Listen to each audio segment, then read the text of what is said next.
The story begins with high school student named Kim, who has always been the student everyone admired for his perfect grades. On the outside, his success seemed effortless, but beneath it all, Kim's life was full of constant pressure. After school and extra lessons, his father watched over him late into the night, never missing a chance to criticize. One mistake could lead to harsh punishment, while only a correct answer earned a rare, gentle pat or quiet praise.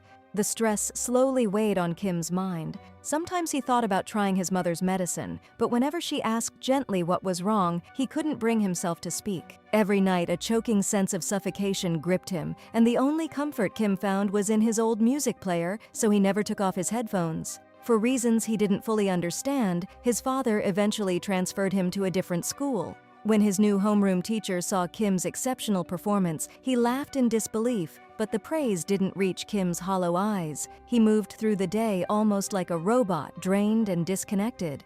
As the teacher introduced him to the class, a late-arriving student named Yoonki slipped quietly in, earning only a brief, exasperated scolding from the teacher. Once Kim sat down, the homeroom teacher handed out small slips of paper and told the class to write what they wanted to become in the future, giving them until the next day to submit it. That evening, Kim looked at the paper on his desk and calmly wrote down his father's dream for him, to become a doctor, even though it was not what he truly wanted. He did not question it because he already knew his opinion would not matter. The following morning, Kim walked into the classroom and found Choi Hong-il and his group violently beating another student. Since it had nothing to do with him, Kim quietly went to his seat and opened his notebook. In the middle of the chaos, one of Hong-il's followers accidentally knocked Kim's music player to the floor. As Kim picked it up, he saw Hong-il striking the boy again and again, and memories of his father's harsh discipline flashed through his mind. Overwhelmed, Kim suddenly shouted at Hong-il, shocking the entire class. Angered that a transfer student dared to challenge him, Hong-il kicked Kim hard and no one stepped in to help. The fight only stopped when the bell rang for class. After school, Hong-il and his gang cornered Kim and demanded money. When Kim took out his wallet, Hong-il grabbed it and, noticing the cash inside, assumed Kim came from a rich family. To further humiliate him, Hong-il forced Kim to save his number in his own phone. Hong-il ordered Kim to reply to his messages within 10 seconds, warning that even being 1 second late would earn a punch. Later, Hong-il proudly told Sunjun about it, but Sunjun noticed that Kim did not look afraid at all. Kim's face stayed calm and empty. Hong-il convinced himself that Kim must be scared inside and felt satisfied thinking he had power over him. At home, Kim's life remained the same. His father stood beside him while he studied, watching closely. The heavy pressure pushed Kim to hurt himself again before going to sleep. The next morning, on the way to school, his father warned him that if his next test score dropped, he would be moved to the intermediate class at CRM school. While walking, Kim received a message from Hong-il telling him to buy bread for the class. Kim ignored it and turned off his phone. When he arrived at school, Hong-il asked about the bread, and Kim quietly said he had forgotten. Annoyed by Kim's calm expression, Hong-il pulled off his headphones. He noticed Kim's music player and became interested in it, saying it belonged to him now. Kim refused to let it go. He stepped forward and asked for it back, saying it was important to him. Hong-il laughed and called him crazy, but Kim did not step back. Even if he got beaten, he was determined to get his music player back. Seeing Kim's firm expression, Hong-il slowly let go of the headphones and said he would return them. But just as Kim stepped forward, Hong-il loosened his hand on purpose and let the music player fall to the ground. It hit the floor with a sharp sound. Hong-il then stepped on it and stared at Kim with a mocking smile. He even slapped Kim on the head while throwing out harsh words. That was the final straw. Kim swung his fist at him, but his punch hit Yoonki's desk instead, waking him up in shock. Yoonki quickly adjusted his glasses and moved aside to avoid getting dragged in. Hong-il shouted for his friends to shut the classroom door and rushed at Kim, kicking him hard. The classroom turned into chaos. Desks were pushed over, chairs slid across the floor, and the other students could only stand back and watch. In the middle of the fight, Kim suddenly gained the upper hand. He forced Hong-il to the ground and grabbed him by the collar, his hand pressing against Hong-il's neck. Seeing this, Hong-il's friends froze, unsure whether to step in. Yoonki quietly blocked them, signaling that they should not interfere. For a moment, Kim looked like he might lose control, but he forced himself to stop. He let go and quickly picked up his music player to check if it still worked. Hong-il, still unwilling to admit defeat, grabbed a chair and tried to attack again. Kim dodged it and struck back with 2 strong punches. This time, Hong-il could not get up. Kim put his headphones back on, calming his breathing. Then he returned to his seat and continued doing his homework, as if the fight had never happened. After school, Yoon-ki caught up with Kim and praised his fighting skills, warning that Hong-il and his gang would not forget what had happened. On his way to CRM school, Kim kept replaying the moment he defeated Hong-il. A small, fleeting smile appeared on his face, and because he was distracted, he missed his bus stop. By the time he reached cram school, the other students had already started their exam. When Kim returned home, his father immediately noticed he was late and demanded an explanation. Thinking quickly, Kim lied that he had fallen asleep on the bus. His father looked ready to scold him again about the test results, but Kim quietly turned up the TV volume, forcing him to stop and simply tell Kim to go prepare for studying. As soon as Kim entered his room, he was surprised to see his older brother standing there. His brother handed him a music player and told him to listen to it with all his heart. Kim wanted to say many things, but before he could speak, the sound of his father's footsteps outside the door made him realize it was only an illusion, a brief comfort created by his own mind. The next morning, Hong-il and his gang confronted Kim at school again. When he saw them, he tried to apologize first, but Hong-il refused to forgive him. Later during recess, Kim was in the bathroom when Sun-jun suddenly appeared, kicked him, and ordered everyone else to leave. Frightened, the other students quickly ran outside, but Yoon-ki stayed behind to watch. Sun-jun then stood directly in front of Kim, blocking his path. Sun-jun confronted Kim and demanded to know if he had disrespected Hong-il. Calmly, Kim explained that he had already apologized and that Hong-il was the one who started the fight. Before he could finish speaking, Sun-jun, who was trained in martial arts, threw a strong punch straight at Kim's face and injured him. Sun-jun then ordered Kim to kneel down and apologize. The air in the classroom turned heavy with tension until the homeroom teacher suddenly walked in.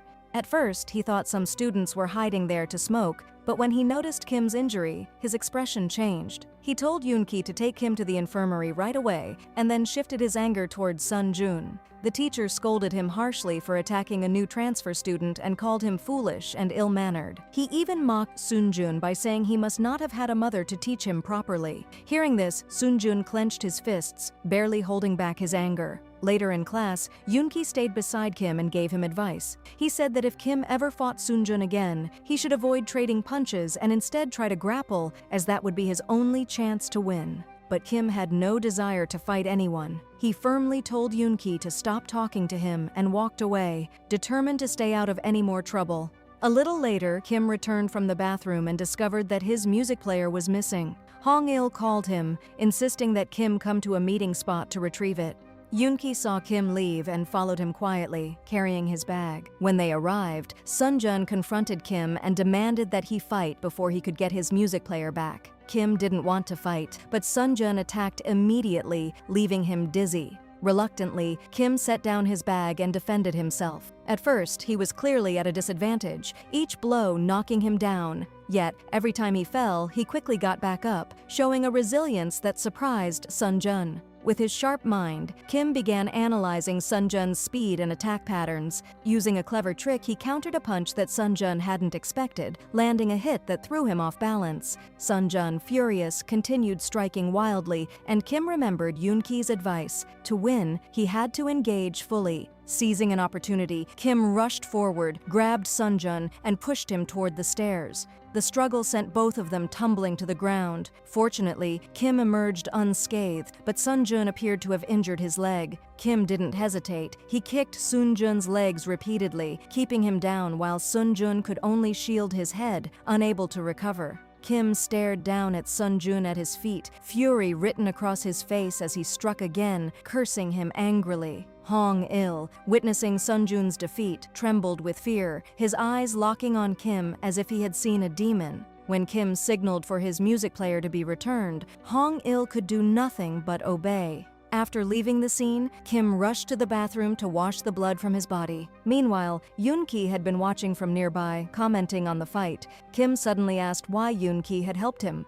Yoon-ki paused, then said it was probably curiosity. He had recognized from the first time he saw Kim that he was a naturally skilled fighter. At that moment, Kim's phone buzzed with a message from So, reminding him that his extra classes had already started. Panicking, Kim borrowed Yoon-ki's shirt. Understanding the urgency, Yoon-ki offered to wash it afterward and even gave Kim a bottle of foundation to cover the bruises on his face. The next day, Sunjun's group was summoned by their seniors. The news that Sunjun had lost to a so-called nerd embarrassed them deeply. One senior, Lee Hyuk, grabbed Sunjun and scolded him, saying that landing more punches didn't guarantee victory. According to him, all Sunjun had needed was to smash a brick over Kim's head to settle the fight. Lee Hyuk ordered Sunjun's group to find a way to defeat Kim. Feeling the pressure from Lee Hyuk, Sunjun decided to take a dangerous risk. He waited until Kim had left the school and then approached him on his motorbike. Once they were far enough from others, Sunjun struck Kim on the back of the head with a wooden stick. The sudden attack shocked Yoon-ki, who immediately checked Kim's condition.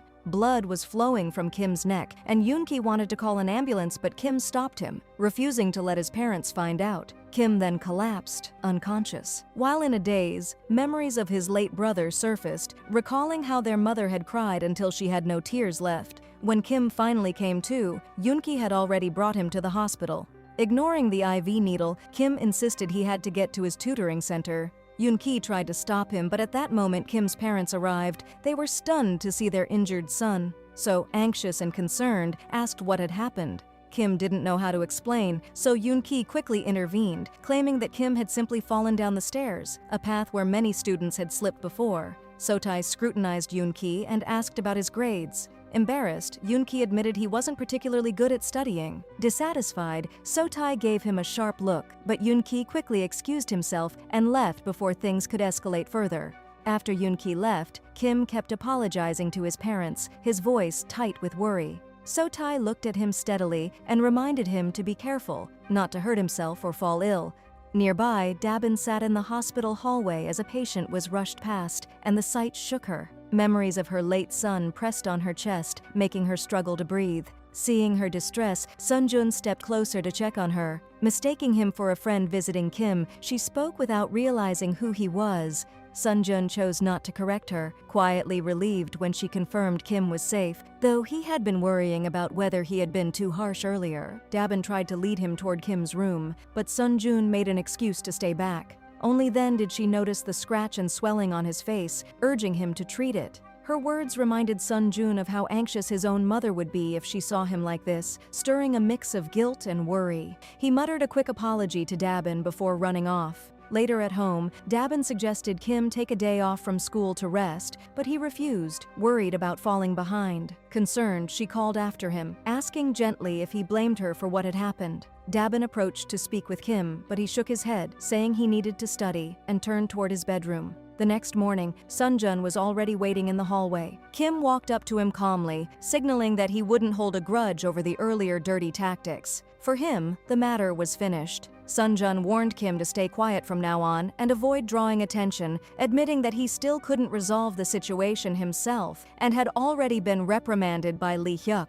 He assured Lee Hyuk that Kim wouldn't cause any more trouble, but Lee Hyuk refused to accept it. He ordered Sunjun to take him to Kim. Before Sunjun could respond, Hong Il quickly led the way. Seeing the situation escalating, Yoon-ki hurried over to Kim and reminded him that any fight would have to be reported to the homeroom teacher. Lee Hyuk glared at both of them and demanded that they meet him on the rooftop. Once there, he pointed a bamboo sword at Kim and asked why he had tried to play a trick. Kim simply bowed his head and apologized, taking responsibility for everything and asking Lee Hyuk to forgive Yoon-ki. Lee Hyuk was taken aback that Kim would plead on someone else's behalf, but he finally agreed and told Yoon-ki to step aside. However, he made it clear that the matters involving Hong Il and Sunjun were not over, and he would not let those go easily. Kim was about to face a harsh punishment. Lee Hyuk then called over Sunjun, forcing Kim to apologize to him before instructing Sunjun to attack. Those around watched and laughed, delighting in the spectacle.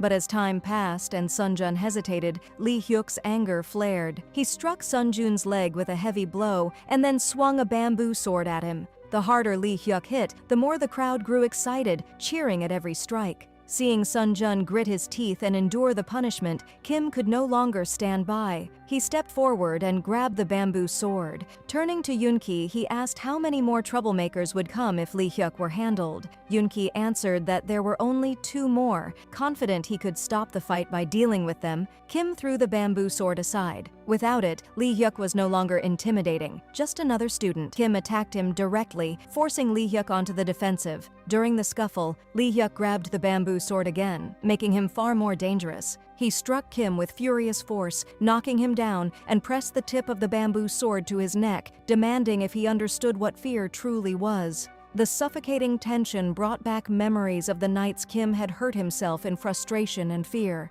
Around him, the crowd cheered for Lee Hyuk, feeding the chaos. Suddenly, Sun Jun stepped forward and kicked Lee Hyuk aside. The unexpected move shocked everyone. The students tried to rush in, but Lee Hyuk shouted for them to back off. It was a fight between him and Kim alone. Kim knew the bamboo sword was Lee Hyuk's advantage, so he focused on disarming him. After taking several blows, Kim finally seized the sword, tossed it aside, and unleashed a rapid series of punches that left Lee Hyuk reeling. The final hit sent him flying, knocking him out. Kim then picked up the bamboo sword and snapped it in 2, putting an end to the fight. Breathing heavily, Kim looked up at the sky as a plane passed overhead. While washing his hands, he asked Yoon-ki for the names of the remaining troublemakers. Yoon-ki quickly replied, Sun-kun and Juno, both seniors in grade 12. On the way back to class, Kim struggled slightly to walk, still feeling the aftermath of the fight. At that moment, a well-dressed student stepped forward to help him. Before Kim could even react, the teacher called out, identifying the student as Sun-kun.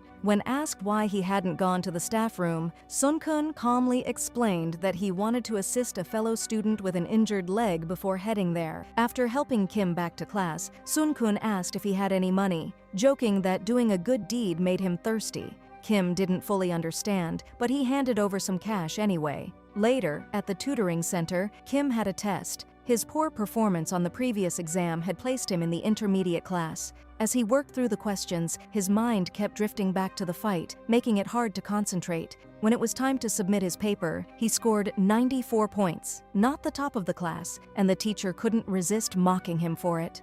After the extra class ended, Kim ran into Seung-kun and his group. Recognizing them immediately, he braced himself, expecting a confrontation. But Seung-kun surprised him. He wasn't looking for a fight today, he just wanted to talk. At that moment, Kim's father arrived to pick him up. In the car, he asked about the group, and Kim quickly explained that they had approached him because of the school uniform he was wearing. His father could tell at a glance that they were troublemakers and made it clear that he didn't want Kim associating with them. He reminded Kim that true strength isn't just temporary power, it's lasting power, earned and controlled. Kim's father wanted him to focus on building lasting strength, not just temporary power. On the way home, Kim realized they weren't heading in the usual direction and asked where they were going. His father explained that they were visiting his grandfather's house for the weekend, and in the meantime, he would have a suit made for Kim by a family acquaintance. During their conversation, the tailor asked about Kim's older brother. Surprisingly, Kim's father hid the truth of his eldest son's passing, forcing a smile as he said his son was doing well. The next day at school, Kim noticed Sun-kun and Juno waiting at the classroom door. Sun-kun followed Kim to his seat and calmly said he didn't want to fight. He found Kim interesting and just wanted to play around. One glance from Sun-kun toward the other students outside the classroom was enough to keep them from entering. That was the aura of someone in control, a ruler's presence. But Kim didn't care about intimidation. He saw Sun-kun for what he really was, a bully. Sun-kun laughed at Kim's dismissal. He stood up, took a long sip from his bottle of Coke, and then poured the remainder over Kim's head. Kim tensed, ready to retaliate, but Yoon-ki subtly signaled him to stay calm and not act impulsively. After school, Kim's entire family went to celebrate his grandfather's birthday. Instead of paying attention to Kim's parents, his grandfather led Kim straight to the banquet table. In the Wu family, everyone traditionally became a doctor except So-tae, who had chosen a different path, which greatly displeased Kim's grandfather. Even the idea of transferring Kim to another school upset him. Only when Kim admitted that he genuinely liked the new school did his grandfather stop complaining. When the banquet ended, his grandfather took Kim to his room and poured him a glass of wine. Kim refused, reminding him that he was still a minor, but this only frustrated his grandfather further. Compared to his father, his grandfather was even stricter and more commanding. Reluctantly, Kim took the glass and drank it. Ever since Sotai had started his business career, his grandfather had supported him, and just one word from him could make Sotai halt everything.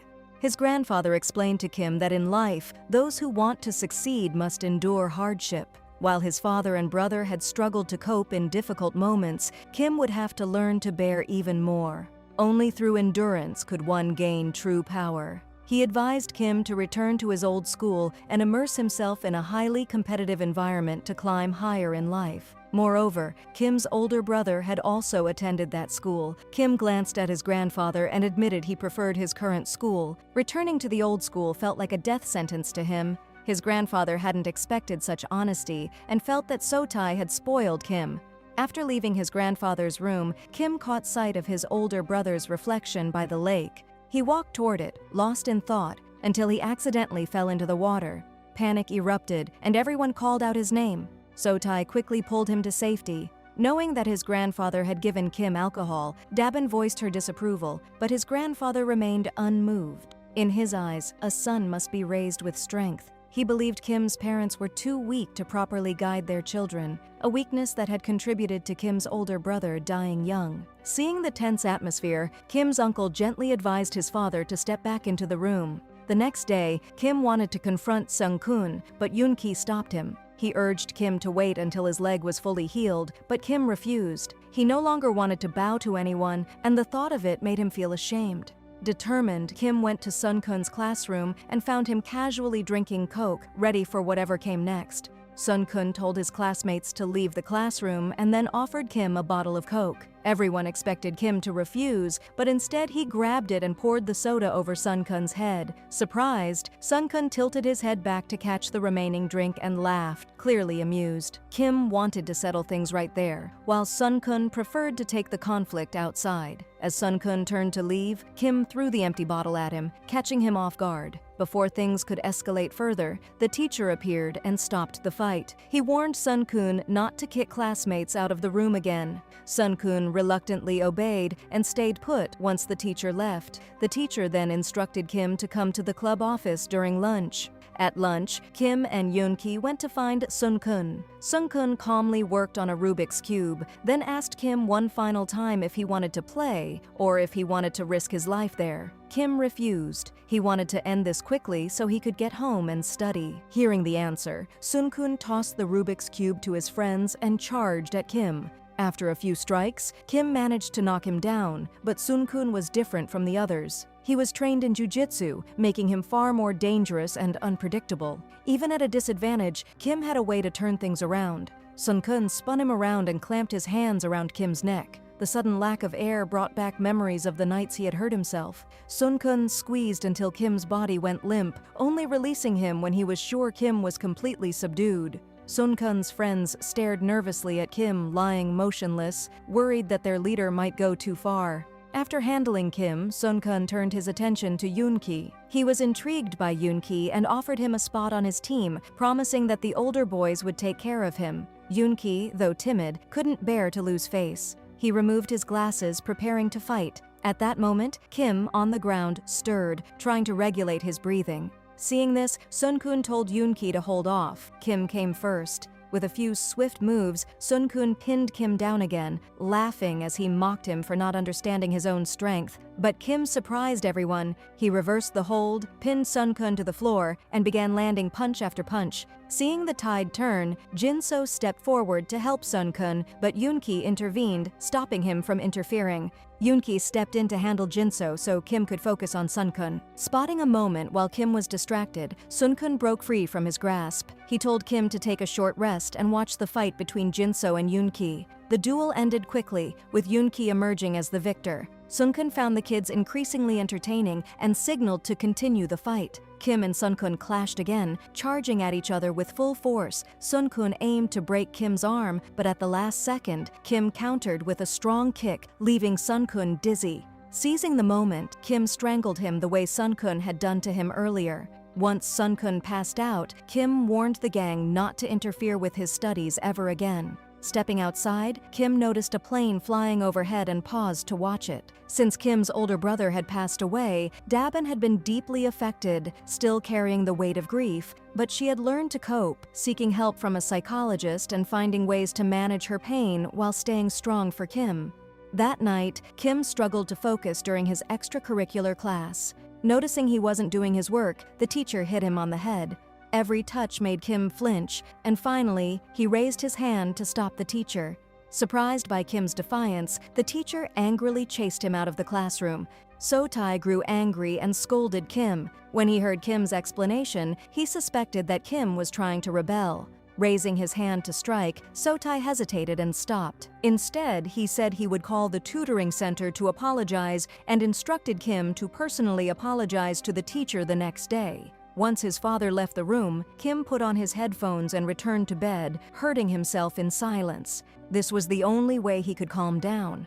After a while, Yoon-ki called him out. Kim braced himself, thinking Sun-kun and the others were up to trouble again, but this time it was different. Yoon-ki wanted to show him a video of a bully from Kim's old school, Han-soo, a notorious student who took pleasure in tormenting others. Yoon-ki realized that Kim was naturally suited to fight back, so he suggested forming a team to take down school bullies. Kim refused, saying he just wanted to focus on studying, and stood to leave. At that moment, a male student approached them and thanked Kim. After Kim had confronted Hong-il, the student was no longer bullied. Kim hadn't done it for anyone else, only for himself. Seeing Kim refuse the offered water bottle, the student looked a little confused. Yoon-ki stepped in and took it. That evening, So-tae attended a lavish event with numerous professors from a medical university. He planned to greet the professors first and make a strong impression. The professors had brought their children to the event as well, and Kim's father thought it would be valuable for him to make connections with them. While greeting the guests, Kim unexpectedly ran into a young man named Han-soo. At first glance, Han-soo looked polite and composed, making it hard to imagine he was the same reckless bully from the video. Han-soo was the son of a highly respected professor and had even won a major award for a project supporting disabled students. As So-tae praised Han-soo's achievements, Kim casually brought up the school violence incident. Han-soo's smile quickly vanished, replaced by a tense expression. His father dismissed it as a nasty rumor. Confused by Kim's honesty, So-tae immediately apologized and led Kim outside. When asked why he had mentioned it, Kim explained that it wasn't a rumor. He had seen Han-soo extorting other students firsthand. So-tae scolded Kim sharply, reminding him that the world was divided into two types of people, those who take and those who are taken from. Life, he said, was cruel. He urged Kim to adjust his attitude and apologize to Han-soo, insisting that Kim's duty was to become talented. This time, Kim listened. He didn't want to become a person like Han-soo, and if pushed too hard by his father, he feared he might break like his older brother. When So-tae slapped him, Kim didn't argue further. He quietly turned and left, determined not to lose himself. After leaving, Kim spent a long time thinking. Finally, he decided to go to Yoon-ki's house, determined to make Han-soo pay for his cruel behavior. The next day, Han-soo continued to harass Sang-ho. Unable to endure it any longer, Sang-ho went to the school rooftop that night, contemplating ending it all. Just as he was about to jump, fear gripped him, and he backed away, sitting helplessly with his head in his hands. Han-soo and his group soon found Sang-ho, dragging him down to the schoolyard and using him like a punching bag. Their laughter echoed over his suffering. Then, two figures in red hoodies appeared, Yoon-ki and Kim. When Han-soo's juniors asked who they were, Yoon-ki introduced them as the school's superheroes. Kim charged straight at Han-soo while Yoon-ki handled the underlings. A quick learner, Kim could mimic moves and make them his own. He used boxing techniques he had learned from Sunjun while fighting Han-soo, but Han-soo was formidable, trained in Muay Thai for years. Seeing Kim struggling, Yoon-ki rushed to assist. Understanding his friend's plan, Kim turned and swiftly took down the remaining junior attackers, leaving the battlefield clear. Yoon-ki struggled to keep up against Han-soo as well. After Kim had taken care of the remaining underlings, he told Yoon-ki to take a break. Then Kim charged at Han-soo, landing blows until the bully was dazed, finishing with a powerful spinning kick. Afterward, Yoon-ki handed Kim his phone to record the moment. Yoon-ki called Sang-ho over so that Han-soo could bow and apologize, giving Sang-ho the choice to forgive or not. Yoon-ki even encouraged Sang-ho to fight back, just as Han-soo had treated him. Fueled by anger and encouragement, Sang-ho rushed forward and kicked Han-soo. The first victory brought immense joy to both Yoon-ki and Kim. To celebrate, Yoon-ki bought drinks, and Kim shared a video of Han-soo's reluctant apology. It was astonishing to see the once fearsome bully so humbled. After the celebration, they quickly changed back into their school uniforms. Yoon-ki took responsibility for bringing the clothes home to wash. He had wanted to invite Kim out for a meal, but Kim declined, needing to get to his cram school. Yoon-ki watched Kim leave, disappointed, before heading to the hospital to visit a friend named Hente. He recounted Han-soo's humiliation, but Hente remained silent. It was clear Han-soo had bullied him in the past. The next day, Kim and Yoon-ki sat for their midterm exam. Kim focused intensely, determined to do well, while Yoon-ki approached it casually and ended up falling asleep halfway through. During recess, Lee Hyuk instructed Seung-kun to capture Kim and hand him over, warning that failure would earn Sun-jun no forgiveness. But now that Seung-kun had returned to his boxing practice, he no longer wanted to get involved with the gang. Hong-il, dissatisfied, tried to persuade Seung-kun to comply. Seeing this, Kim immediately stepped in and warned the thugs not to bother Seung-kun anymore. Hong-il wanted to push further, but Kim's sheer presence and strength forced him to back down. Seung-kun looked at Kim thoughtfully. He remembered how Hong-il and his gang had once been ordinary classmates, but after discovering the power of their fists, they had become the cruel people they were now. Seung-kun feared Kim might fall down the same path. That day, a new student named Gandai transferred in and was assigned to Seung-kun's class. Entering the room, Gandai chose a corner seat, but it happened to be Seung-kun's. When Seung-kun returned and saw his seat taken, he angrily demanded Gandai move. Gandai stood, apologized, and handed over a small sum of money without arguing. But before giving it, Gandai requested one thing. He wanted to study in peace and hoped Seung-kun would help him maintain that calm. Seung-kun didn't expect a new student to dare set conditions for him. He demanded that Gandai pay a hefty 100,000 every month or else face a fight. Gandai, seeing Seung-kun ready to strike, leaned back to dodge. He had no intention of fighting, while Seung-kun was determined to hit him no matter what. After dodging several attacks, Gandai finally decided to defend himself. Just then, the teacher appeared again, forcing Seung-kun to reluctantly return to his seat. During the break, Seung-kun grew increasingly frustrated and began scheming a way to make Kim and Gandai clash. Hong-il understood Seung-kun's plan and ran to warn Kim that the new transfer student was trying to take over the school. He had already beaten Seung-kun and might come after Kim next. Hearing this, Kim went to find Gandai. Annoyed by the interruption, Gandai led Kim to a quiet spot to talk. He explained that there had been a misunderstanding. He hadn't transferred to fight anyone, and today's clash with Seung-kun was purely self-defense. But Kim, frustrated and impatient, suddenly rushed at Gandai. Gandai quickly struck a few blows in defense, catching Kim off guard. Yoon-ki, seeing Kim acting recklessly, hurried over to intervene. He warned Kim to stop. Gandai was far stronger, and rushing in would only make things worse. Yoon-ki then apologized to Gandai on Kim's behalf. Yoon-ki explained that Kim had no intention of fighting. He had simply misunderstood Gandai, assuming the new student was allied with the thugs. Gandai turned to Kim, studying him carefully, and asked whether Kim's actions were really any different from those bullies. Kim quickly replied that he was only punishing those who had harmed others. Gandai found Kim intriguing. He wondered who truly decided whether someone was good or bad, and whether Kim was seen as a hero or a criminal in the eyes of others. He realized that those who tried to solve problems with fists rarely ended well. After leaving, Yoon-ki took the opportunity to explain Gandai's background. The school he had attended, called the Experimental School, was nearly like a reformatory for students with violent tendencies. There, teachers encouraged fighting and ranked students by strength. Each day, students battled until the strongest emerged, and the top student would be transferred to a regular school. Gandai's transfer here meant he had been the boss at that school. Yoon-ki advised Kim that instead of provoking Gandai, it would be wiser to find a way to earn his respect or even his support. At that moment, Yoon-ki noticed Sung-kun and his group following Gandai. Grabbing his bag, he ran after them to observe from a distance. Gandai, aware of the tailing group, led them into a dead end and waited deliberately, his gaze fixed on Sung-kun across from him. Kim repeated firmly that he only wanted to live quietly at school, but Sung-kun was determined to fight, his pride refusing to back down. Gandai had no choice. He had to face Sung-kun and Juno. Throughout the battle, Gandai clearly held the upper hand. When both Sung-kun and Juno were defeated, the students following them stepped aside, intimidated by Gandai's strength. Just as Gandai started to leave, Yoon-ki ran after him and called him back. He apologized once again for the earlier rooftop misunderstanding and held up his phone, signaling that he had recorded Gandai's fight. Yoon-ki didn't intend to expose him. He simply wanted to remind Gandai that a favor was owed. At some point, Yoon-ki hoped Gandai might help him in return.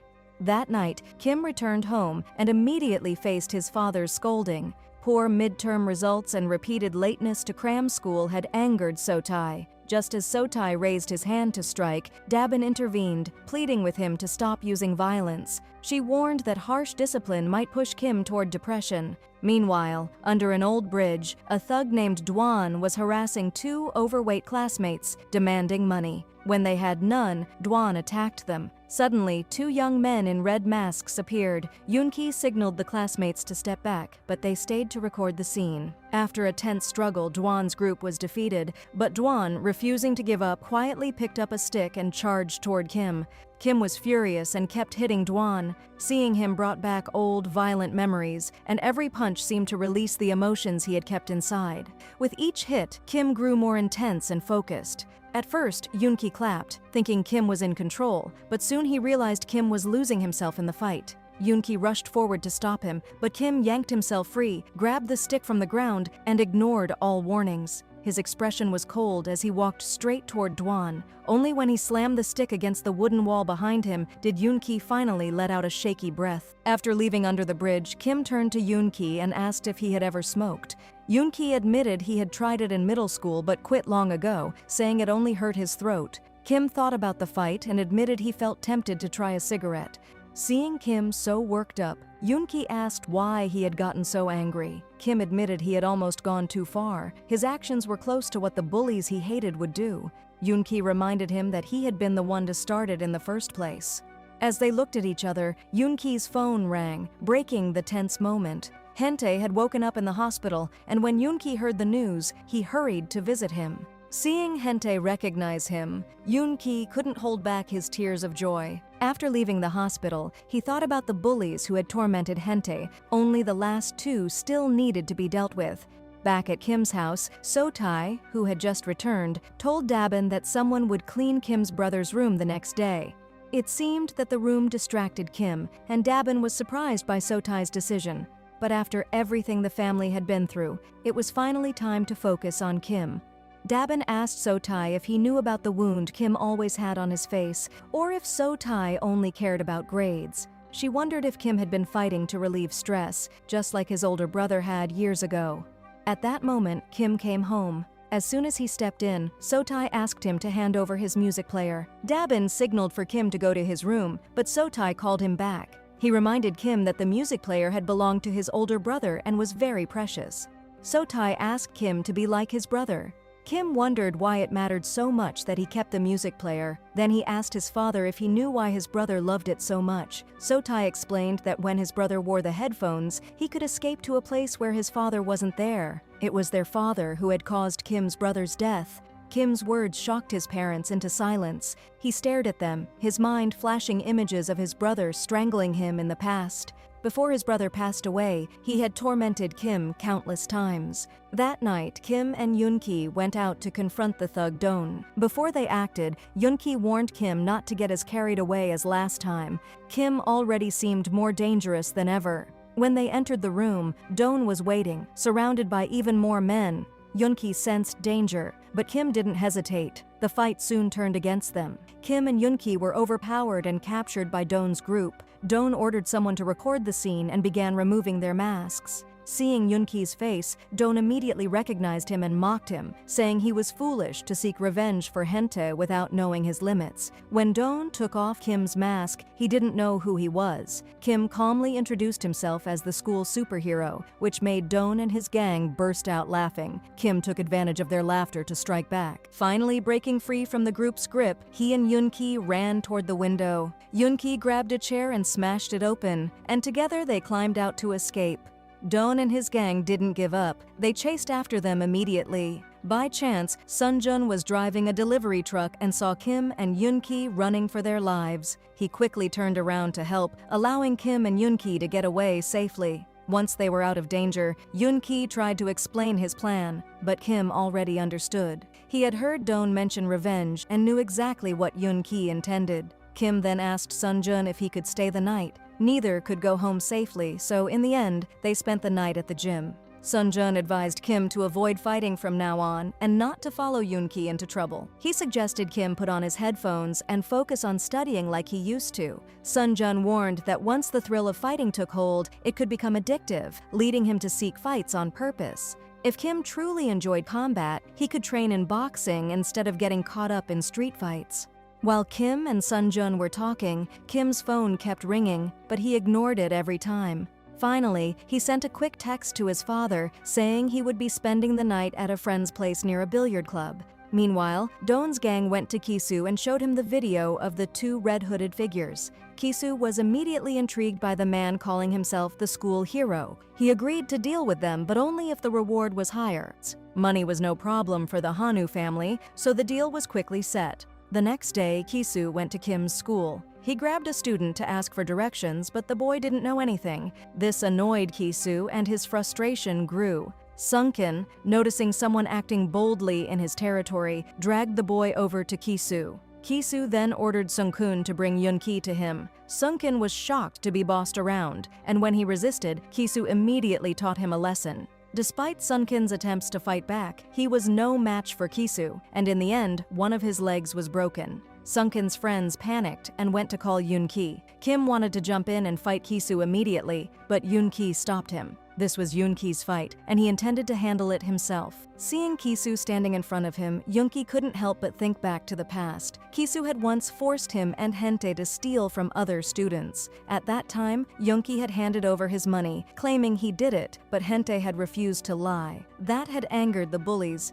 yet they let Yoonki go. Hente had wanted to protect Yoonki and had told him to leave safely. Yoonki hadn't gone far before regret set in. He turned back to help Hente, but just a few steps away he heard a commotion. Looking up, he saw Hente being pushed toward the edge of the rooftop. Yoonki had wanted to stop it, but he was frozen. He could only watch Hente fall. Snapping back to the present, Yoonki decided not to hold back anymore. He charged straight at Kisu. Kisu glanced at him with cold contempt, and with a few quick moves, sent Yoonki flying. Then Kisu turned his attention to Kim and asked if he had come to take revenge for Yoonki. Kim didn't care about grudges or past conflicts. He only felt irritated by the thugs and wanted to take them down. Without hesitation, Kim rushed straight at Kisu. At first, Kisu underestimated him, and he quickly felt the sting of Kim's attack. But when Kisu focused and fought seriously, Kim was pushed into a tough position. In the scuffle, Kisu even broke Kim's arm. Kim rolled on the floor, clutching the injury, while Kisu pressed down hard and warned him to be careful about choosing his allies. Picking the wrong friend, he said, could leave Kim crippled. Kisu wasn't done. He grabbed a guitar and lifted Kim's legs high, clearly intending to hurt him even more. Just then, Gande appeared. Seeing Gande, Kisu immediately stopped. Though he was reluctant, he backed off and left, but not before taking Kim's music player and teasing that Kim would have to come get it himself. Gande glanced at Yoonki, signaling that everything was settled this time. Kim lay on the floor, his vision blurred, and his mind drifted to memories of his older brother Sugyeom studying intensely for college exams. The pressure and stress of those days flooded back. Kim had always been under his father's strict supervision. Every time Sugyeom finished studying, he would come to Kim and strangle him. It wasn't until Kim struggled to snatch Sugyeom's headphones that Sugyeom suddenly snapped awake. Seeing Kim writhing on the floor, Sugyeom let out a strange laugh and continued hitting him. When Dabin found out, she didn't stop Sugyeom. Instead, she comforted him. Whenever Sugyeom was stressed, he took it out on Kim. When Sugiyam passed the medical school entrance exam, Kim thought the ordeal was over, but it wasn't. Just a month later, Sugiyam returned home saying he wanted to quit school. Kim's father became furious and scolded him. That night, Sugiyam came to Kim's room again. Kim expected him to vent his anger, but Sugiyam only sat down to talk. After leaving his music player behind, Sugiyam returned to his room and jumped out the window. Kim woke from the dream in a start. By then, he was already hospitalized. Yoonhee still lied, saying Kim had fallen down the stairs, but this time, So-tae didn't believe him. Seeing Kim, So-tae immediately questioned him and promised he would punish whoever had hurt his son. Kim looked at his father and said that it had been Han-soo. He wanted to see what his father would do to Han-soo. Hearing the name, So-tae grew silent. The next day, he went to school to submit a withdrawal application for Kim. After Kim was discharged from the hospital, So-tae immediately planned to send him to study abroad in America. After school, Yoonhee went to visit Hente. Hente was more alert now, but he still couldn't walk on his own. Yoonhee nervously asked if Hente was angry at him for leaving. Hente shook his head. He hadn't expected Yoonhee to feel guilty. In truth, Kisoo and the other bullies had made a bet that Yoonhee would return. When they saw him come back, Kisoo decided to take care of Yoonhee and leave Hente alone. Hente had deliberately provoked them to protect Yoonhee, and once he explained everything, Yoonhee felt his guilt melt away. That night, Kim still had hallucinations. He saw Sugiyam approaching him. When Sugiyam turned and left, Kim rose and followed him. Meanwhile, Dabin woke up to find Kim missing. She searched the house, her worry growing as she reached the rooftop. There, she saw Kim sitting on the railing. Fear gripped her, remembering Sugiyam's death. She begged Kim to come down, apologizing for not protecting Sugiyam or him. Dabin knew both her children had endured immense stress, and she understood that So-tae's relentless pressure, driven by his desire for recognition, had forced them to bear more than any child should. Dabin's anxiety grew as she spoke, until she could no longer hold herself up. She clutched her chest and sank to the ground, struggling to breathe. At that moment, a hand reached out to help her. Seeing that Kim had left the dangerous spot, Dabin hugged him tightly. Together, they returned to the hospital room, where So-tae was waiting. He announced that Kim would be sent to America. Kim didn't want to leave, but So-tae refused to listen. Dabin quickly pulled So-tae aside, determined to protect her son herself from now on. The next day, Gandai was on his way to school when a group of thugs blocked his path. They were Kisoo's men seeking revenge. Gandai tried to take them down quickly, but an even stronger group appeared. During the fight, one of them ambushed Gandai, leaving his head spinning. Another grabbed him and slammed him to the ground with full force, dislocating his shoulder. As the attackers closed in, Gandai searched desperately for an escape. He had barely moved when Kisoo appeared and kicked him aside, forcing him back to the ground. At that moment, Kisoo's real challenge began. He wanted to face Gandai alone. Knowing Gandai's shoulder was still injured, Kisoo targeted it, striking repeatedly. Gandai refused to back down. He noticed Kisoo's ankle hadn't fully healed, so he quickly kicked it a few times. Taking advantage of the moment, Gandai landed a few solid punches, making Kisoo spit blood. Furious, Kisoo lunged forward again, but Gandai grabbed him by the neck. Thinking Kisoo had given up, Gandai loosened his grip, but it was a trap. Kisoo immediately fought back, slamming Gandai to the ground and raining blows until Gandai could barely move. Kisoo warned Gandai not to interfere in others' affairs again. He told his men to finish up and then walked away, leaving the alley behind. When Yoonhee heard what happened, he rushed to the hospital to check on Gandai. By then, Gandai was wrapped in bandages, recovering.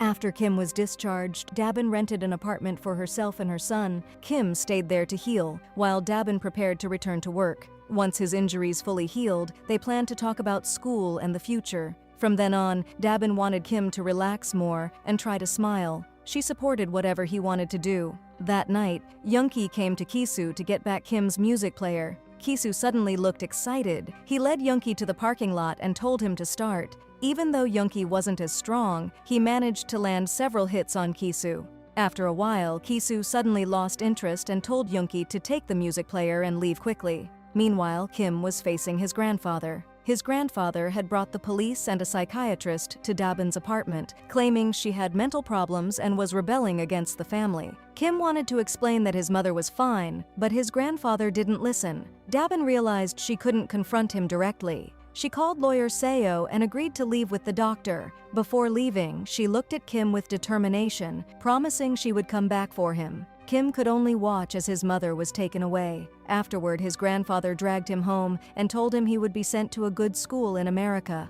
Until then, Kim had to stay at home and behave. At that moment, Kim's phone rang. It was Yoongi calling. Then Kim used the red light as an opportunity to open the car door and run. So Tae tried to chase him, but couldn't keep up and could only watch Kim disappear. Kim arrived at the place Yoongi had arranged to meet. Yoongi returned the music player to Kim and apologized for getting him involved in trouble. He told Kim that he had made a few minor repairs, so the music player was working again.